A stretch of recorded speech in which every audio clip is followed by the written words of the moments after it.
Assalamualaikum warahmatullahi wabarakatuh. Saya Miss Cindy BP 19010038. Di sini saya akan menjelaskan tentang 5 pilar standar akuntansi keuangan di Indonesia. Yang pertama yaitu PSAK IFRS. Pernyataan Standar Akuntansi Keuangan atau PSAK adalah standar akuntansi di Indonesia. Disusun, ditetapkan oleh Dewan Standar Akuntansi Keuangan yang dibentuk oleh Ikatan Akuntan Indonesia. Standar ini adalah aturan baku yang mengatur pencatatan, penyusunan, perlakuan, dan penyajian laporan keuangan, dan juga digunakan oleh perusahaan yang memiliki akuntabilitas publik, yaitu entitas terdaftar. Misalnya seperti perusahaan publik, asuransi, perbankan, dan BUMN.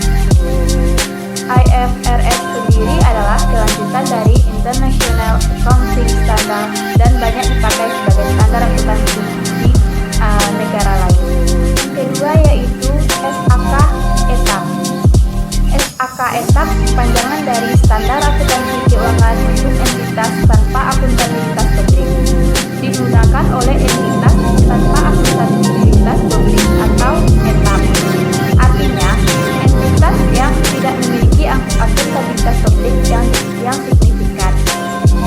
Laporan keuangannya memiliki tujuan umum atau General Purpose Financial Statement bagi pengguna eksternal. Contoh pengguna eksternal adalah pemilik yang tidak terlibat langsung dalam pengelolaan usaha, misalnya kreditur, dan memberikan fleksibilitas dalam penerapan, dan diharapkan memberi kemudahan akses etap kepada pendanaan dari third party.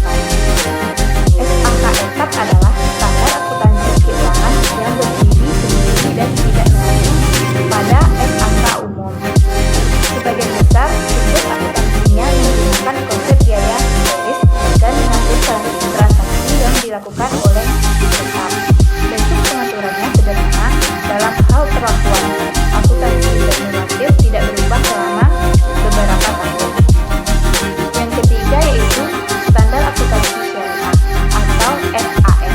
Standar Akuntansi Syariah atau SAS adalah PSAK syariah yang ditujukan untuk entitas yang melakukan transaksi ekonomi syariah, baik entitas lembaga syariah dan lembaga non-syariah.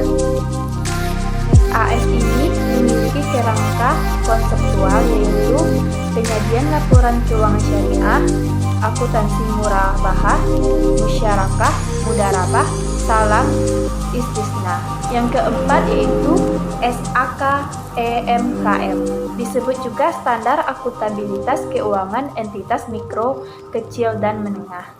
SAK EMKM disusun demi memenuhi kebutuhan pelaporan keuangan entitas ekonomi mikro, kecil, dan menengah. SAK EMKM ini mengacu pada Undang-Undang Nomor 20 Tahun 2008 tentang usaha mikro, kecil, dan menengah. EDSAK digunakan oleh entitas yang tidak atau belum mampu memenuhi persyaratan akuntansi yang diatur dalam SAK ETAP. Entitas yang laporan keuangannya menggunakan SAK EMKM sebagai pedoman. Yang kelima yaitu Standar Akuntansi Pemerintahan atau SAP. SAP adalah aturan baku yang dibuat oleh Komite Standar Akuntansi Pemerintahan atau KSAP. SAP adalah prinsip-prinsip akuntansi yang diterapkan dalam menyusun laporan keuangan pemerintahan yang terdiri atas 1. Laporan keuangan pemerintah pusat atau LKPP. Yang kedua yaitu laporan keuangan pemerintahan daerah atau LKPD. Laporan keuangan pokok menurut SAP adalah laporan realisasi anggaran.